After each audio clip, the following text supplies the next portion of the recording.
Thank you.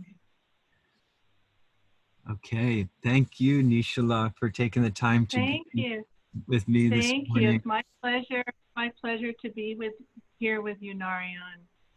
And I'm so glad we're getting the time to talk, you know, especially during these turbulent times, about your recent book, The Four Stages of Yoga, which you have there with you. And where could you share for our listeners and viewers where you are, because not everyone is aware of what Ananda is and Ananda Village. Okay. Well, I'm talking to you this morning from Ananda Village in Northern California. And the place I'm located today is at the Library of Higher Consciousness, which is part of Ananda College here at Ananda Village in the foothills of the Sierra Nevada. So this is where we are, and Ananda Village is a spiritual community, and we are disciples of Paramahansa Yogananda, the great yogi who wrote the book Autobiography of a Yogi. Wow. Good morning. And how did you get the inspiration for this book, The Four Stages of Yoga? Where did that come from? And well, okay, that's a good question. Well, actually, it's been 20 years. 20 years ago, I had an interview with Swami Ananda, who is the founder of Ananda, in Assisi, Italy. And, you know, he had talked to me about the four stages of yoga, about also called the four ashrams of life. And it was an intriguing concept. And so while I was there in Assisi visiting him 20 years ago, and at that time our son was maybe 7 years old, excuse me, I have frog voice. It's okay, I do too. I have frog voice. So excuse my frog voice. Okay, so during that interview, he spent about 3 hours with me, and we went into detail of what these four stages were in relation to yogic philosophy. So these are stages that were created by the rishis of India in many years ago, and they were created for the benefit of civilization, to become a higher civilization, to become a more spiritual civilization. So these four stages, they really don't use them anymore in India, is what I've been told, but they signify a time from 24 years to 120, and they're divided into categories. And these categories are the stages of your life in terms of spiritual development. So what you're deeply learning at these four stages in your life. And so these, the interview that I had with Swami Ananda 20 years ago, I said to him, and you know, this came from my heart, I said, oh, I want to write a book about that someday. So of course, 20 years ago, I was a mother, and I had a young son who was very active. And so I really didn't have time to write the book then. But now here it is, 20 years later, and the book is out, called The Four Stages of Yoga. And really, I think it took me 20 years to really understand what these stages of yoga were, because of course I've lived in a spiritual community for 35 years. And it took me all that time to really observe people, see what they were doing. And in the meantime, I traveled throughout the world with our college, the Ananda College, and had the opportunity to meet many great rishis and many great saints, including Mother Teresa of Calcutta, the Dalai Lama, and many great, what I would call rishi souls who are from India. And so I think it's so appropriate that right now we are in the middle of a pandemic, because the pandemic is it's quite interesting. It's really going to be the fall of an old civilization into a new, higher civilization. And we use in yoga, there's a term called the Yuga cycles of time, and they're based on a 24,000-year period during which there are four stages of civilizations. And so these four stages, of course, are Kali Yuga, Dwapara Yuga, Treta Yuga, and Satya Yuga. And we right now, we are in a transition between Kali Yuga, which is represents the old form-oriented way of living, materialism, consumerism, brick colleges, things that you can see and touch. And we're going into, and you can see and touch, but what it means is form and organization oriented. And we're moving into this higher Yuga, which is Dwapara Yuga, which is the age of energy. And the age of energy, of course, is much more subtle. And it's going to require us to use some new tools. And these new tools that we're going to be talking about today in this interview, but also they're in my book, The Four Stages of Yoga. They're tools that we as yogis living here in a yoga community have learned throughout the course of our 50-year existence. What are some of those hallmarks, would you say, of this new subtle age of energy and how they're coming into education? Because I know you've had a very keen interest, of course, in starting the Ananda college, and having raised a son yourself. How do you see that playing in terms of education? Yes, that's a good question. The higher age of energy is going to require that people become more intuitive. And in the way one becomes more intuitive is through meditation. So what is the virus, the COVID-19 broadcasting right now? What is it broadcasting? A lot of fear. It's broadcasting, go inside. Everybody needs to shelter at home. I think it's ironic. Go inside is really what's being asked of this next Yuga that we're going into. It's find out who you are, learn who you truly are. Why are you here on this planet? What is your purpose for being here? And what is God?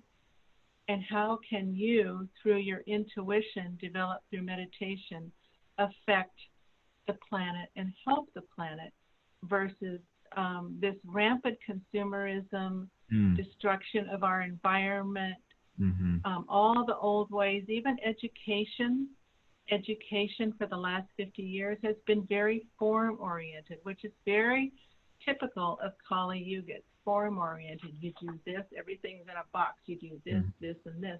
And therefore you will be able to become, get your degree in college or whatever.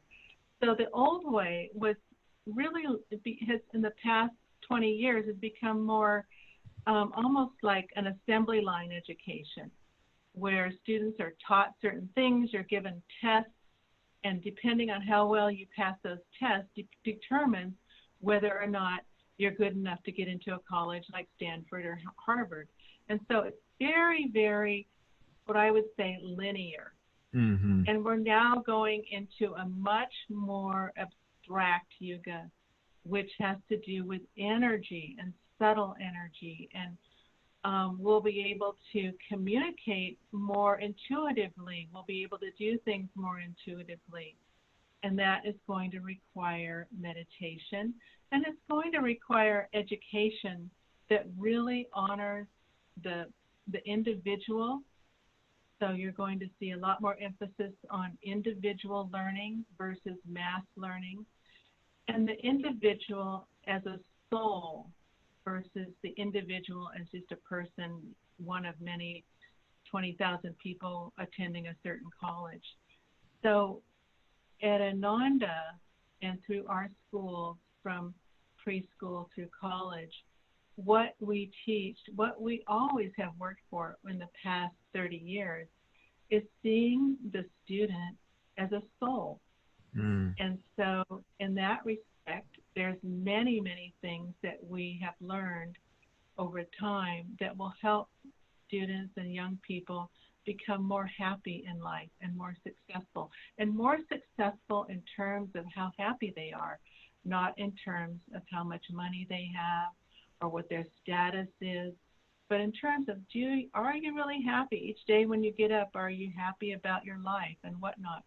And so there's many qualities that we teach in our schools. And so this is a big change that's happening in education.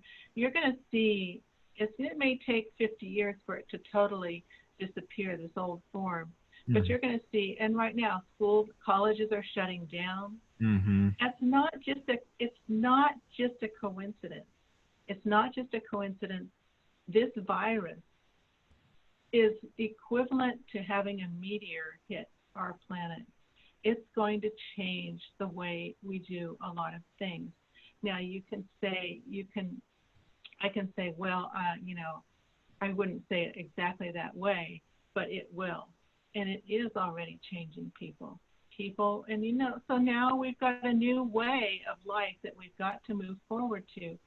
And God and the universe is asking us to be more aware, to be more aware of our environment, to be more aware of our connection with our environment, that we are all one, we are all truly interconnected. Every soul, every animal, every species, the water is holy, the earth is holy, the air, all of everything here on planet Earth is holy. And I think this next Yuga and this transition that we're going through is going to take us more deeply into that energy. And energy is how we treat each other, how harmonious we're able to live together on this planet. I think harmonious living will be very important. Meditation, the individual, focus on the individual, understanding others. That's a big part of our education that we do here at Ananda and Ananda College, is understanding others. What are their realities? Because we see maturity as the ability to tune in to other people's realities. And we have a lot of people on this planet, and we're going to need to be able to understand who they are and what, on a deeper level, not just, oh, he's a Muslim, he's a Jew, she's a Catholic, whatever. We need to tune into each other as brothers and sisters and as one planet versus just seeing each other as this is the United States and this is India and this is Florida and this is Texas. No, we need to really begin to have a greater awareness, a higher consciousness. And that's really what this book was designed to do. When I wrote it thinking of the future. And my prayers for the book, I thought about, okay, and I didn't know this pandemic was coming because this book took 4 years to write. But it was giving people a way to live a more satisfying spiritual life from the time they're born till the time they're 120. And so, because we will be living to an older age in this next Yuga. And so it's perfect timing. It's perfect timing, this pandemic, for education for life. It's perfect timing for the 4 stages of yoga.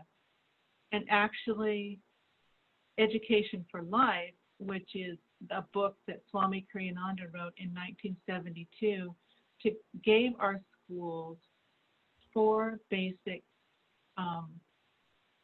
concepts for raising children. And those concepts are based on 6-year increments. So the first one is the foundation years, from the time a child is 6 years old And then the next one is called the feeling years. Mm-hmm. And the third stage is called the will years, or the willful years. And the last stage is called the thoughtful years, and that's time from when they're 18 to 24. So these four stages in education for life offer a way. Really, Swami Kriyananda wrote this book for the future. When he wrote it, he said, I'm planting seeds for the future. It's like he knew something was coming. And he's a very intuitive man. And he told us once that his guru, Paramahansa Yogananda, actually gave him intuition as a spiritual gift so that he could see things. And he wrote many books that were very futuristic. So the four stages of yoga is for everyone. It's for adults as well. It goes through these four stages of life, and it offers stories and practical advice and ideas for living in this new expanded awareness that we're going to be coming into. Nischala, didn't Paramahansa Yogananda, if I recall, in his own autobiography, he talked about how to live schools, right? Starting with the school that he founded for boys in Ranchi in India. Yeah. So this is really what you're talking about with education for life, and here in the four stages of yoga and the Ananda schools is an extension of that kind of how to live approach. Is that? Say that again. I'm sorry. That it's an extension of this how to live approach. And I guess a follow-up question I have to that is, for someone that's not familiar with education for life or this new approach to education, because there's our current education system, like you said, is so form and kind of curriculum oriented. How do you help people, both teachers and students, have that paradigm shift to being more individual focused, for person to person focused? How do you help people make that shift? Well, for a student, it requires the instructor or the teacher to really learn to meditate and have a meditation practice, so that, because once you meditate, and you've been meditating for quite a long time, you develop a certain amount of intuition and ability to tune into others. So with an individual approach, you're trying to understand what is the highest in that child. What are some of the qualities that I see as a teacher that they have that no one else has? Because everyone is unique. We're not all the same. And so in the past, it was like, oh, we just, you just learn English, and here's what you learn, and here's the curriculum, and then here are the tests. But no, now in this new age, it's going to be more individually oriented. So we have tools that we've used as teachers to be able to tune in to these young people, and it requires a lot of intuition, and then it requires a lot of practical sense. And so, how can I help this person? This person has a highly intellectual mind, and they're inspired by these kinds of things. And so what can I do as a teacher that will help elevate and improve that specific trait that this person has? So the traits are not just intellectualism.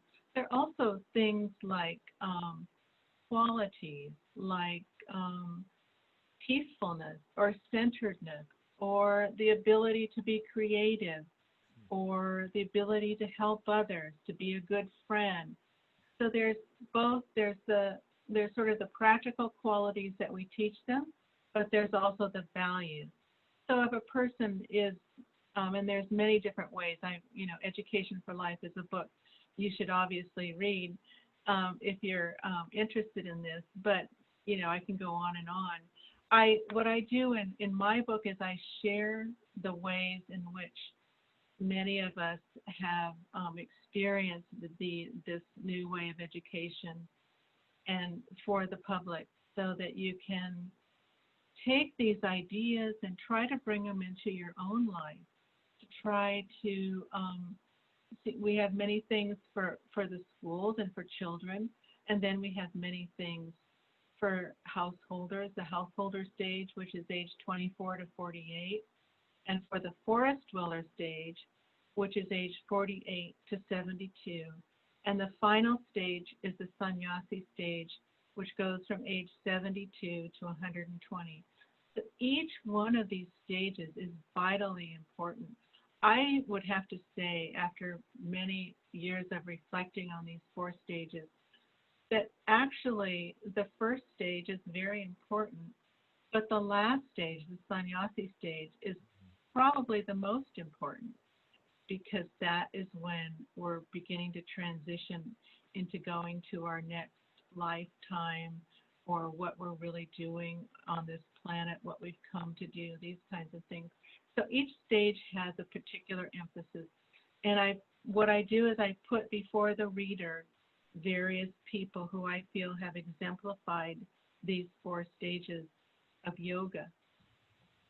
So, and that is part of the fun and the mystery of this book. Can you repeat those 4 stages for me? So we have the student, the forest dweller. So you have the first stage is the brahmacharya stage, or I call it the student stage. Right. And that is age 0 to 24. That's the first stage of yoga. And that's basically where education for life focuses in those first 24 years. Gotcha. The second stage of yoga is, I'm calling it the householder stage, whether or not a person is married or not, or if they're a monastic during this time frame, or if they're single or whatever. During this second stage of life, there's many, many spiritual things that your soul is going to be learning and experiencing. And so that goes from age 24 to 48. And so that's the second stage, the householder stage. The third stage is the forest dweller, and that goes from age 48 to 72. The forest dweller, again, you have many things, but it's not necessarily a time when you retire. It may be a time when you're really coming into your full potential of who you are and what you're bringing to the table as far as this planet is concerned, and far as your soul evolution is concerned. And then in the last stage, which goes from age 72 to 120, that is the sannyasi stage. And that is, I think, I haven't gotten there yet, but I'm looking forward to it, because it's a time of deep spiritual involvement and reflection. You have actually more time in that time period of the sannyasi, but it's not a time necessarily to let your guard down and go, I think I'll just watch television or play golf. No, it's a time of deep offering and service, and so I offer many different stories of people who have yogis who have experienced that 4th stage in the book, so that people get an idea. Okay, this is certainly a lot different than my Uncle Henry, or this is different than what my mother taught me. But we're going into a new reality now, and we're going to need some new tools.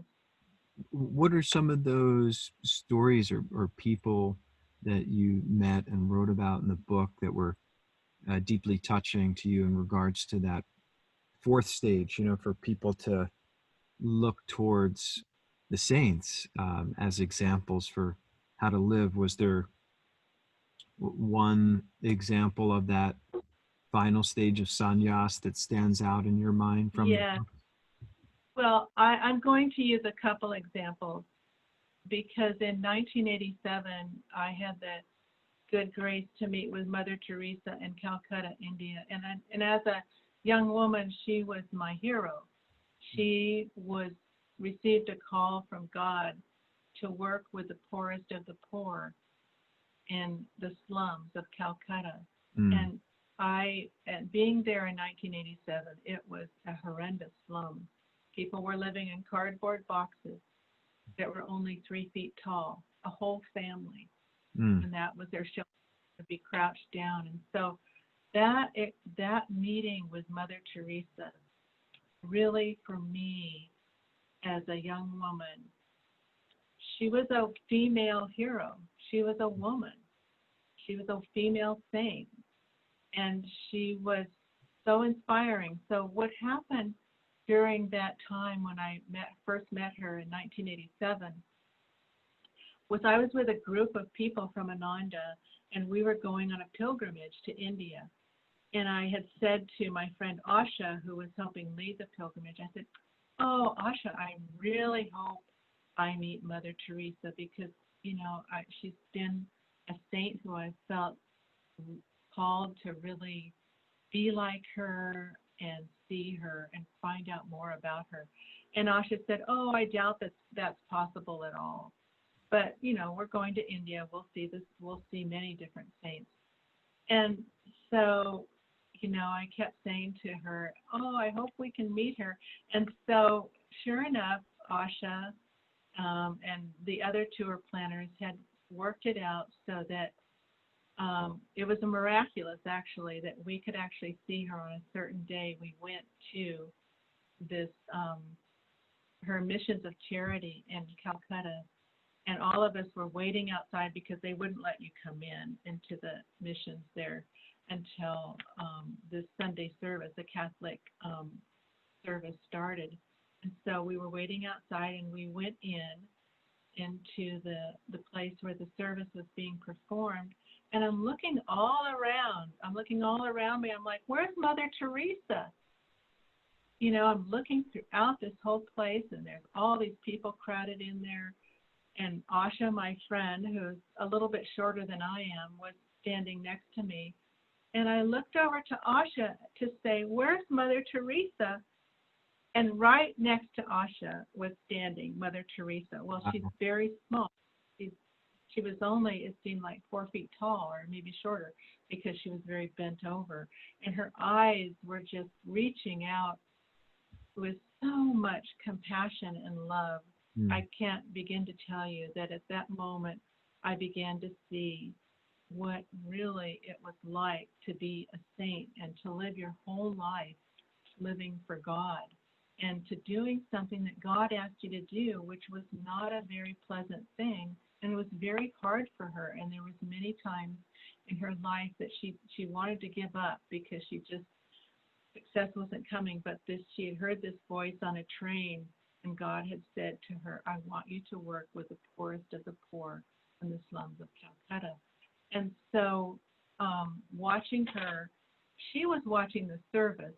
And so, you know, I couldn't help but looking at her every couple of minutes. I'd look over, and there she was. She still had that endearing look, and the vibration that she carried was so powerful that it sort of mesmerized all of us, I would say. And so after the service, they said, "Okay, it's time to leave," and they wanted to get all the pilgrims out of the chapel there. And it was a large chapel that was very modest in Calcutta. And so I didn't leave. I stayed in the back with a few others, and I just watched her because, of course, I was just like, I was almost frozen watching her. And she went over to a statue of Jesus, and there was a statue of Jesus up on the cross, and he was looking down. And, of course, a lot of these statues, Jesus has so much compassion in his eyes. And he's looking down, and she went down in front of that statue of him on the cross and looked up into his eyes. And oh my gosh, it was like she and the beloved Christ were having this deep communion, this deep meditation. And it seemed like I can remember, that time seemed to me eternal. That she was actually showing us her devotion to God. And through that devotion, to me as a young woman, I feel like that's something that I felt I gained from seeing her be so devoted to God. It was like nothing else matters, nothing else, everything else can wait. But God, what I want to commune with you now. And she was communing with him and praying, and what I, that's really, I would say, what changed me. And I spent time there with her in the mission of charity, and I went back to see her again in 1990. And, both times I was able to see the way she was working with the poorest of the poor, and her, to have someone to be able to love. She was like a living Christ. Mm. She was a channel for Christ, and she loved everyone.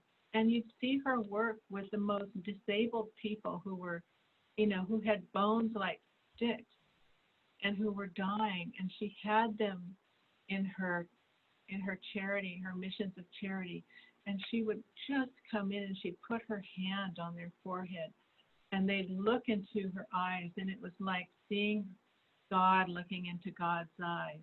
And so that whole experience for me was very transformative.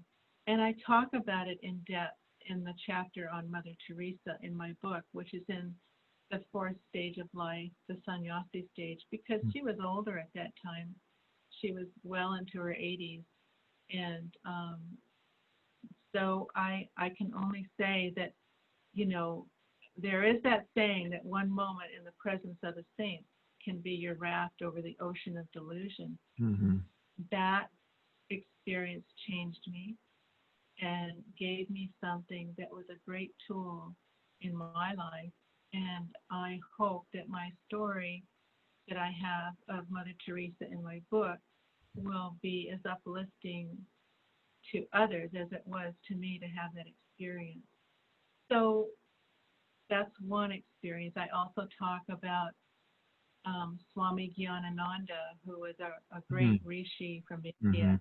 Mm-hmm. And I think that story, that was amazing, because I Tell us think that he's story. Yeah, not everyone is familiar. Swami Ananda.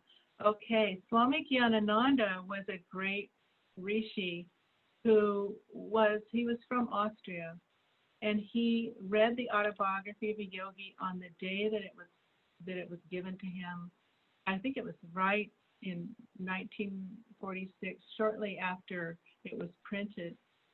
And he read the autobiography of a yogi, and he left his home, maybe it was Switzerland, I say Austria, and he traveled by foot from Europe to India, and he never came back. And he lived in the Himalayas. He lived up in the Himalayas as a true Himalayan yogi, up in where the snow is, where the mountains are, where it's secluded, and you're there with being able to commune with God. So he lived as like a hermit yogi for many years. And then towards near the end of his life, but really more in his own sannyasi years, he came down from the mountains, and a woman in Dehradun in India offered to create an ashram for him, and he lived in that ashram. And so he was a Kriyaban, he was a Kriya yogi, very highly advanced, I would say. All I can say is that looking at him, he could just look into my mind and read everything. He could see everything. And it was very, it's very humbling to meet someone like that. But also it was a very gracious experience that we had with him. Many, many times with the college when we would travel to India, we would meet with him. He had been a young musician, and when he was young, in his early 20s, he read the autobiography of a yogi and left Europe and went to India in a search for God. And so his story I talk about in this book, and I talk about our specific experience with him. One in particular that I think was very moving, and I'm hoping that the readers will find very fun and very interesting, because you learn a lot about what is a rishi, what is a yogi, what is a saint, and when you see how he lived his life, then it gives us, as I'm not in my sannyasi years yet, but it gives a person who is from age 72 to 120 something to look at, something to aspire to, rather than just playing golf and retiring. So there's things that you can do in your sannyasi years that will greatly benefit your own soul evolution, and it will greatly benefit the planet. So, Well, these are beautiful. Thank you for sharing both those experiences. The one with Mother Teresa sounded so profound for you, that like an indelible mark upon your soul that really began your journey of compassion that you brought into education. I wonder, for people where we began, and you were talking about how the pandemic has really been like Divine Mother sending everyone to their room, to take a take a pause. The whole world has been has been sent to their room. What do you say to people? I'm here in Los Angeles, and people are struggling. Struggling with loneliness, depression, feeling isolated. Can you talk a little bit about how you've lived in spiritual community essentially your entire adult life? What would you say to someone that feels like they're stuck in a city and is idealistic and wants to understand these stages of yoga? They want to allow their soul nature to unfold, but they really feel alone, depressed, and just in a bad way. Well, I totally understand, and I have some of my nieces who live down there, so I'm in touch with them quite a bit, so I know how difficult it is. And I would say, if you can, one of the best things that you can do is learn to meditate. If you're not already meditating, if you are already meditating, I would say, become familiar. In Los Angeles, there's Ananda, Los Angeles, which is an urban community. And that's what I did when I was in the San Francisco Bay Area. I tuned in to the local Ananda community. And I began going there for classes on learning to do the Kriya Yoga meditation. And I began to have satsang with other people who were searching like myself, and other people who were perhaps spiritually lonely. And so that community, that urban community, was really a lifesaver for me at a time in my life when I was a young woman, trying to figure out, I'd left the corporate world and I wanted community. And so I would learn to meditate if you can. I know through Ananda has many meditation classes and techniques. If you can learn, if you already meditate, learn Kriya Yoga meditation. It's what Yogananda said, and he was the avatar, one of the greatest saints of this century. He said that Kriya Yoga is the airplane route to God. And so consider taking Kriya Yoga training. That can help you. It can calm your fears and calm your depression. And then one of the best antidotes for depression is to serve others. So if you're feeling depressed, it's because you're really thinking a lot about yourself. Oh, my life is horrible. I can't go out. I'm living in this tiny little studio apartment and I can't go out. I can only go out for takeout, or I can't see my friends, or I can't talk to anyone. What am I going to do? One of the best things you can do is to find a way to help others. And when you're isolated and you're in seclusion with this pandemic, you can pray for others. You can say nice things to others, anyone that you come in contact. Consider using yourself as a channel to be a warrior of light, to bring goodness and upliftment and peace and harmony into this planet. So that which you are seeking, which is peace, calmness, not being so frightened, all the, getting rid of all the fear. The opposite of fear is love. So love is the antidote for fear. It's so ironic. The reason we have fear is because somehow the love that we have has escaped us for a moment or gone away. I know that times when I become fearful myself, I realize, okay, hold on, take a deep breath, meditate, and look for that inspiration of the love and bliss that you find within in meditation. Then you can help others. Then you can become a channel for really helping the planet at this time. This planet is very sensitive. The animals and the air and the earth, they're all connected. We're all connected. It's not like we do things and it doesn't matter. Everything we do, every moment of our lives matters. And so prayer for others, and you can certainly do it for your family and start within your own home, for your family, for your friends. You have an aging relative or a young child, you can give them love. But know that the pandemic will probably last, it may last another year or two, I don't know. It's going to last until Divine Mother feels we're ready to go, I think, into this newer, higher age. Mm-hmm. And there may be a loss of many lives on this planet.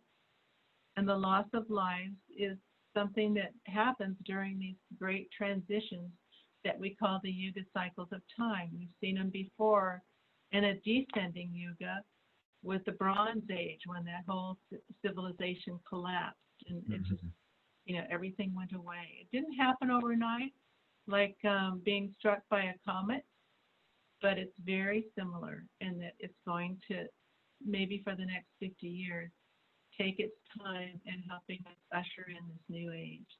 I don't mean to use the word new age as a cliche, but it really is a new age. I don't quite have a better word for it. But you can, join in the virtual Ananda community and, find things that are uplifting to do. All the videos that I see that are available from Ananda are people talking about uplifting things and ways to improve yourself and your soul evolution instead of just, this is how you make a scrambled egg omelet with blah, blah, blah, blah, blah, blah. Yeah, there's all the cooking channels. There's all the great fashion channels. There's all this stuff. But what does it matter if you are not happy, if you have a lot of fear? So tune into those things that will uplift you. And I would say, if you're in Los Angeles, get involved with the Ananda community in Los Angeles. If you're in India, there's Ananda communities in Mumbai and Delhi, or there's Ananda centers, and Pune and Bangalore and Chennai, and throughout India, there's Ananda centers and communities that are there for support. And, we're going into a new age that has a different kind of religion, too. This isn't religion based on going to a church and just sitting there and listening to someone lecture. This is based on self-realization. Mm-hmm. And self-realization is being able to go inside yourself and meditate and find the peace and bliss within, so that you don't have to go necessarily to a church to get it, but you have to go inside and you have to do the work. So you can't let someone else do it for you. You can't say, I went to my church and I'm fine this week. Self-realization is something you do every day of your life. Myself, I meditate twice a day, sometimes more. I do healing prayers for others. There's many things that we can do together as a planet to help build this this new awareness that's coming. And I know many of us and those that could be watching this feel this way. What can I do? Well, if you're praying and you're putting out good energy for others with your prayers, you're already doing something but you may not see the results. No one's going to come and say, oh, Mary, she prayed for them, those people. They're not going to do that. God is, it's between you and God. So there's no one who's going to give you the gratification that you may have thought you needed in the old way. The old way was much more ego-driven, where, you know, money and things and materialism is what was driving the civilization. Now the civilization is going to change, and we're going to have to live more simply. Yogananda said, simple living and high thinking lead to the greatest happiness. Simple living and high thinking. And maybe that simple living means giving up a lot of things that weren't necessary before. Maybe that's why we're all having to isolate. Going inside, we're going to our room and we're thinking about, okay, how can I be a better person? What can I do as an individual? Maybe I'll grow a garden, a vegetable garden. Maybe I won't become so dependent on Amazon.com. That's a new thought. I mean, I use Amazon.com. That's where my book is. But maybe we don't become dependent on these things. Maybe we find new ways. Maybe we start eating out of our garden. That's what our family is trying to do this summer. A group of us have gotten together and created a beautiful garden of vegetables so that we won't have to be having to go to the markets, and that, you know, we can also share that food with others. Community living is wonderful, and it is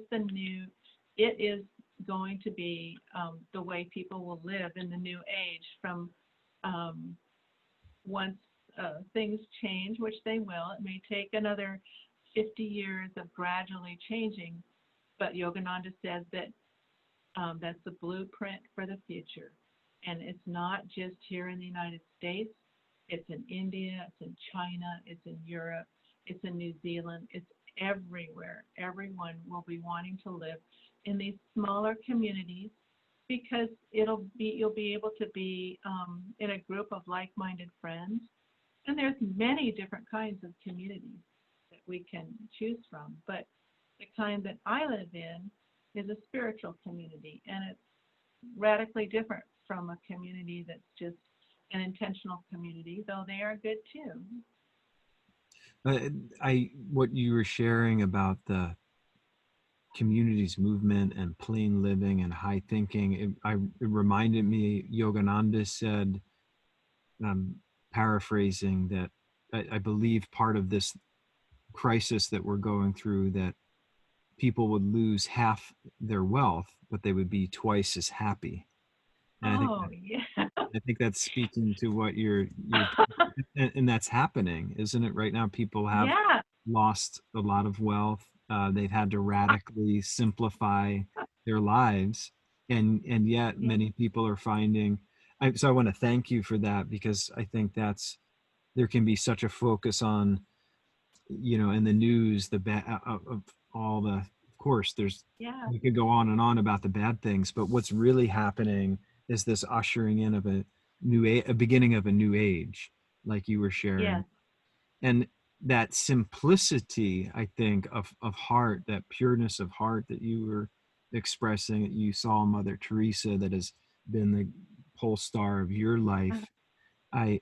You reminded me, I love reading about near-death experiences and books like that. They're so hopeful, right? And there was this one young boy who had a near-death experience, and when he was in it, he had this flashback in his life review of when he had to go.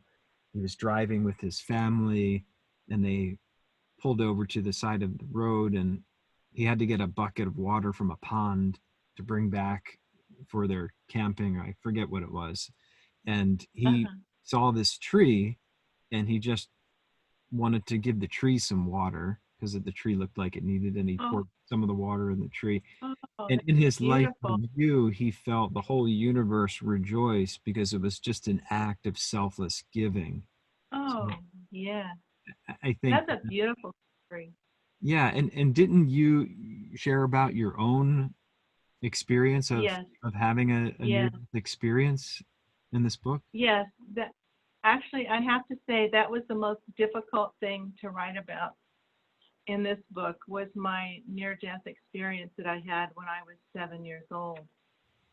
When I was 7 years old, I was out on the lake in a inner tube, and I had come from a big family, and I thought some of my brothers were nearby, and so I was out there just playing along, and all of a sudden what happened was I slipped from my inner tube, and I started, because I wasn't a good swimmer at that time, and I started to submerge. The inner tube went from me, because oftentimes when you slip, they fly away. And so the inner tube flew away, and I was, at that time I could barely dog paddle, and I was dog paddling, and I began to drown. And I can remember that instant like it was yesterday. It was so life-changing. And so as I went down into the water, I was coming up and going down and coming up and gasping for air and then going down. And finally, I just felt this incredible weakness, like all my energy had drained. And I just went down into the water, and I realized I couldn't fight it anymore, that I had to surrender. And I felt myself saying to my higher self, maybe saying to me, I'm dying. And as I said that I'm dying, and I kept going further down into the water, and I could still feel this, sort of green, murky water, I began to really let go.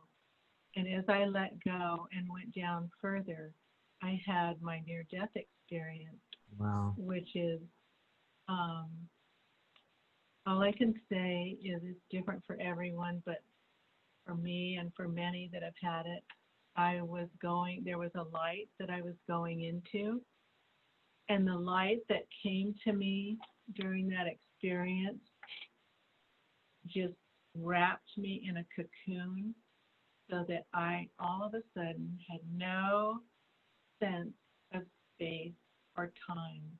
In those moments, time didn't exist. I could have been there for 100 years for 1 second, and I wouldn't have known. And I became more blissful. I became more peaceful. And I can remember saying to myself, oh my gosh, I never want to leave this experience. And it was, there were other things that happened, but again, I was 7 years old at the time, and I couldn't really articulate very well. So the next thing I remember after being in that very blissful state was I was on the dock, the swimming dock, and they were trying to resuscitate me and push the water out of me and, bring me back. And that is, then all of a sudden, at one point, I did come back. But that experience, I would say, was the experience that made me realize there was something else. I didn't know how to get to it because, again, I was 7 years old. I was living in a family that was very religious, but not necessarily wanting to hear about a near-death experience. I mean, when children are young and they have a profound experience, as parents, I think nowadays, maybe at that time because I had such a big family, you want to be able to listen to them and find out what's happening with them. At that time, I just couldn't talk to anyone in my family because I was the second to the youngest of 7 children, and I just was very shy and timid, and I couldn't articulate what had happened. So it really wasn't until I started doing yoga with my nerd friend and I in college, years before this was popular. And we started doing yoga, and we were like 12 or 13, and we were doing these yoga postures. And I was, you know, I like to do headstands because I was into gymnastics and all that, and I would do headstands for a long time. And then all of a sudden, after the headstand, I would just like be in this state of like, what was that? Something came over me like bliss, or, you know, this energy wafting over my body. And so then I had some experiences that I share in the book about what happened after that. But I began to meditate after doing yoga, and I was about 12 or 13. And it wasn't really until after college that I got back into meditation through finding Ananda and finding my guru, my great guru, Paramahansa Yogananda, seeing his photograph in a bookstore in Menlo Park, California, and just looking into his eyes and going, that person can help me. And I just couldn't take my eyes off of him. And so that experience brought me, and then now in meditation, so as I learned to meditate, I began to have a lot of those same experiences that I had in my death experience. Wow. I had experiences of going into the light. And let me tell you, because I was brought up Christian household, I was very worried because I'd taken my confirmation, and I was very worried that when I got on this spiritual path that you know, Christ wouldn't accept me, that being a Christian was, you know, that I'd somehow done something wrong. And so in one of my first meditations, which was near Stanford University where I was working, I had this experience of having my headphones on, learning to meditate, and the train, look, I lived right on the train tracks, and the trains would come by. You know, you had to have headphones when you meditated.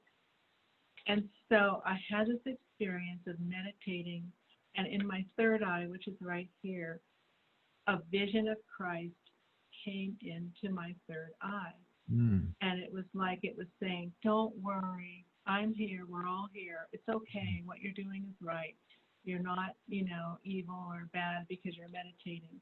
And so that experience just was one of many, but I think a lot of times when we're first getting on the spiritual path, we have those experiences. I haven't had anything like that since. I keep hoping that I'll have some, you know, see Yogananda walk in and sit down by me, but of course we know through these teachings and through meditation that actually the guru is there, that these entities that have left their body are closer than we realize. That's what I got from the near-death experience. And I had others, which I haven't written about yet because they're a little bit too woo-woo, but things that happen to me that make me realize this world that we call heaven or the astral plane is really very near to us, and it's very real. And there's many, these kinds of things will be revealed more and more in books and in videos as we continue in this next 50 years and into this new Yuga. Wow. Well, thank you for sharing that personal and profound experience. I think for more and more people to realize that God is ever with us, and to have that kind of touch of the divine light at such an early stage in your life, it must have just, you know, really kind of set the tone for your soul's evolution. Would you have any final words of hope and encouragement for us in relation to, again, what the world we are going through? To what you've shared with me today and with all of us has been very inspiring and very encouraging, that, you know, we're moving through this pandemic and all the upheaval and chaos in the world, but really what's happening is it's an ushering of a new age. Can you offer us just anything from your perspective that would just help us, you know, cling ever more deeply, like you have, to the light, to be warriors of light at this time? Yes. Well, we're in a transition, and transition periods are always painful. We have transition periods in life when we go from a teenager to being an adult. You know, we have that horrible adolescence, which I don't know about you, but for me it was like, this is really bizarre. But, you know, we have transition periods throughout our life. What we're experiencing is we're experiencing a transition from one old form of civilization to a new form. So it's going to be painful, but you know, this is very important. You incarnated now because you knew, your soul knew that this was coming. I think the children know it that are incarnating now. I think on our deepest level, we know that we're here to help others and to really pray and to just know. I mean, for me, this, of course, I live at the Ananda meditation retreat, so I'm in seclusion all the time. But it's been wonderful. For me, it's nothing new. But if you're living in the city, learn to meditate. You know, reach out to the Ananda community. Find ways that you can uplift yourself. When you uplift yourself and you have positive thoughts about others and for the world, it will help the world. Your thoughts are very important. Your thoughts in the new age will see this. Thoughts are powerful. Thoughts are powerful. So think beautiful thoughts. There's some affirmations in my book that I offer in the 4 stages of yoga that I offer for families, and you know, I have ideas in there for finding a spiritual mate. All these things. Do what you can today. Meditate, pray for others, offer smiles and love to others. See everyone that you see on the street. You're not walking out that much, but everyone you see at the grocery store, at the takeout, see them as part of you. Even the most evil people in this world are all connected. We are all part of one whole consciousness that is bringing in this new era. So if you don't like Donald Trump, or if you do like Donald Trump, it makes no difference. He is a part of you. And so, you know, see it as a big play and a Maya, and try to just offer love. You know, people need love. People need prayers. Prayers and love are powerful, and so are your own thoughts that you think. If you think that we're going to have a wonderful civilization after the COVID-19 demolishes everything, then it'll happen. But if you go the other way and think bad thoughts, then you're bringing the consciousness of the planet down, and it'll bring yourself down. Thank you so much, Nischala, for that. You're welcome. Very important reminder about transitions being painful, but the birthing of a new age. And I'm so grateful that you had the time this morning to do this. It was an absolute joy for me to get to spend some time with you. And we'll put a link in the bottom of the video here to the book where people can purchase it on Crystal Clarity. And before we close, are you working on any new projects that you want to give us a little teaser about? I am, but because my mentor, Swami Ananda, who is my teacher, he told me not to talk about. Okay. I worked with him very closely for 8 years in his publishing company, and he told me not to. He doesn't talk about things until they're set, but they will be fun and they'll be interesting. And many people have asked me to write more about the 4 stages of yoga, to do more about it. That was a book that took 4 years to write. So I will just say that I am listening myself to different projects that I'm working on as to which one is going to be the one that I'm going to do, finish next. So we will have something new in the hopper for you. In the meantime, there's many wonderful authors through at Crystal Clarity, and many of my close friends I know write books there. But it will be something that I think will be for a broader audience, and it will be, I can hopefully write it with my whole heart, and hopefully what I do, whatever I do with God's grace, will be something that will be helpful and uplifting for others. So I hope you read my book, and if you read it and you like it, you can review it on Amazon.com. I have read it. And I do love it. And again, we'll put the link in for everybody. And thank you again so much for taking the time to be with us and share this morning. Oh, it's been my great pleasure. It's good to see you, Narayan. I know I can't see you in person, but God bless you. God bless you and Nakula and Rama and everyone there. Thank you. Yes. Bye-bye.